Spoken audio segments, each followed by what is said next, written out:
Bonjour mes amis. Alors, aujourd'hui, on se retrouve à Saint-Ligory. Et derrière moi, vous voyez la rivière Waro. Belle rivière qui prend sa source à Radun, c'est-à-dire pas à Radun, mais à Saint-Donat, dans le lac Waro, qui va passer par Radun et va aller se jeter dans la rivière l'Assomption, à Crabtree, qui n'est pas très loin d'ici. Mais les textes qui nous sont proposés pour cette journée commencent avec un texte de Moïse et d'Aaron. Toute la communauté des fils d'Israël récriminait contre Moïse et son frère Aaron dans le désert. Vous comprendrez qu'on n'est pas du tout dans un lieu très désertique, on est dans un lieu luxuriant. Mais il aurait mieux valu mourir de la main du Seigneur au pays d'Égypte quand nous étions assis près des marmites de viande. Alors c'est bien beau, ils disent, on aurait été mieux de mourir des mains du Seigneur que d'être pris dans les mains de Moïse et d'Aaron. Alors ils sont en train de faire une espèce de petite révolte par rapport à leur autorité spirituelle immédiate. Et là, ils se plaignent. Alors quand nous mangions du pain à satiété, puis qu'on était dans l'abondance, mais là, ils ne se souviennent plus qu'ils étaient esclaves. Là, ils ne se souviennent plus. Ils se souviennent de ce qu'ils avaient, ce qu'ils recevaient matériellement, mais ils ne se souviennent plus du tout que leur état de vie était sans espoir, sans débouché. Et le Seigneur dit à Moïse, « Voici que du ciel, je vais faire pleuvoir du pain. Le peuple sortira pour recueillir chaque jour sa ration quotidienne, et ainsi je vais le mettre à l'épreuve. Je verrai s'il obéit ou non à ma loi. » Le Seigneur entend. C'est un peuple qui a la grâce d'avoir un Dieu personnel. Ils ne sont pas des objets religieux pour accomplir la volonté d'un Dieu tout-puissant qui ne serait pas à l'écoute d'eux, comme il leur demande d'être eux à son écoute. Et donc, il fait pleuvoir la manne. Et le soir même surgit aussi un vol de caille qui recouvrit le camp. Et le lendemain matin, il y avait une couche de rosée autour du camp. Et lorsque cette couche s'évapore, c'est là qu'on voit cette croûte qui se fait, qui va servir de pain. Et là, ils vont dire, qu'est-ce que c'est? Ils ne connaissent pas, car ils ne savaient pas ce que c'était. Et Moïse leur dit, c'est le pain que le Seigneur vous donne à manger.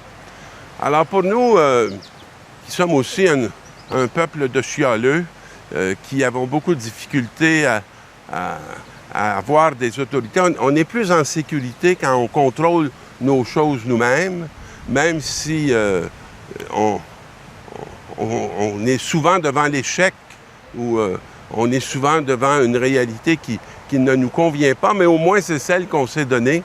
Alors, ce peuple-là va découvrir ce pain qui vient du ciel.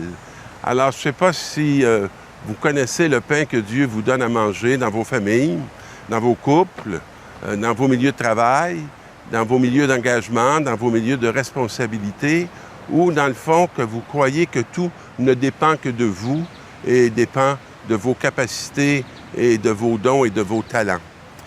L'attitude fondamentale d'un croyant, c'est d'espérer dans ce qu'il va recevoir du Très-Haut, de celui qui est plus élevé que lui, qui est toujours présent au cœur de nos vies. La deuxième lecture, « Frères, je vous le dis, je vous l'affirme au nom du Seigneur, vous ne devez plus vous conduire comme les païens qui se laissent guider par le néant de leurs pensées. » Alors, ça prolonge tout le sens du premier texte. Et c'est quelle est notre attitude devant la vie? Lorsqu'on se lève le matin, est-ce qu'on se lève tout seul ou on se lève avec lui? Lorsqu'on marche dans la journée, est-ce qu'on marche tout seul ou on marche avec lui? Est-ce qu'on pense que tout dépend de nous?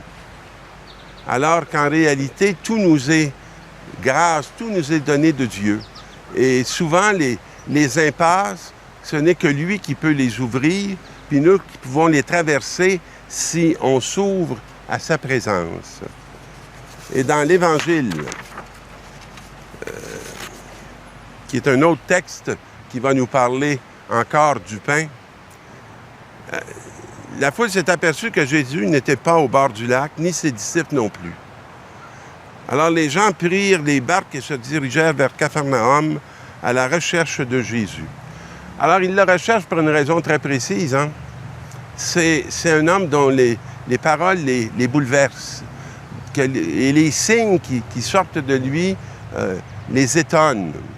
Et alors ils se mettent à vouloir être en sa présence, ce qui est un mouvement excessivement important. Et l'ayant trouvé sur l'autre rive, ils lui dirent: « Quand es-tu arrivé ici? » Et Jésus répond: « Je vous le dis, vous me cherchez, non pas parce que vous avez vu des signes, mais parce que vous avez mangé du pain et que vous avez été rassasiés. » La proposition que Jésus va leur faire, c'est de ne pas être d'abord rassasié par le pain, mais rassasié par la présence de Dieu, d'être nourri. Nous, on pense que les bons moments de notre vie, c'est nos moments de vacances.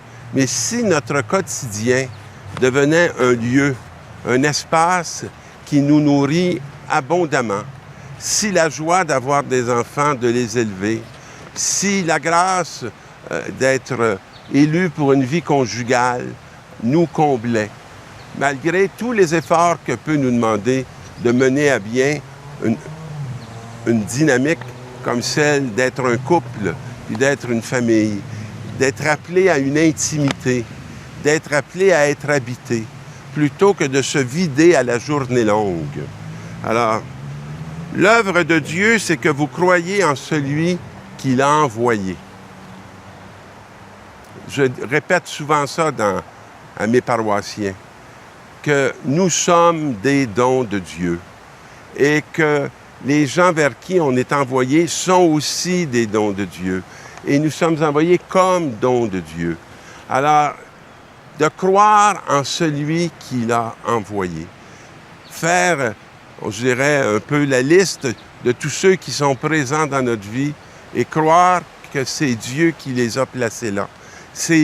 Leur sens, c'est d'être d'abord, au nom de Dieu, présent dans nos vies, pour nous conduire à quelque chose de plus profond et de plus essentiel que ce qui pourrait, je dirais, nous amuser le temps d'un instant. Nous ne sommes pas ici pour le temps d'un instant.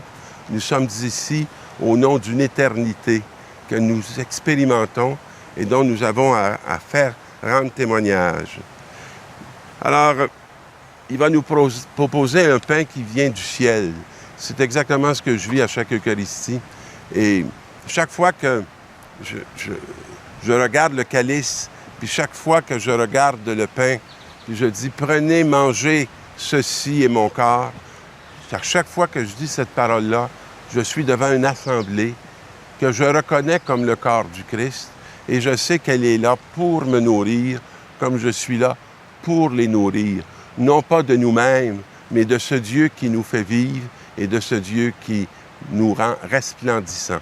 Alors, bonne semaine, resplendissez et soyez d'heureux témoins d'une bonne nouvelle.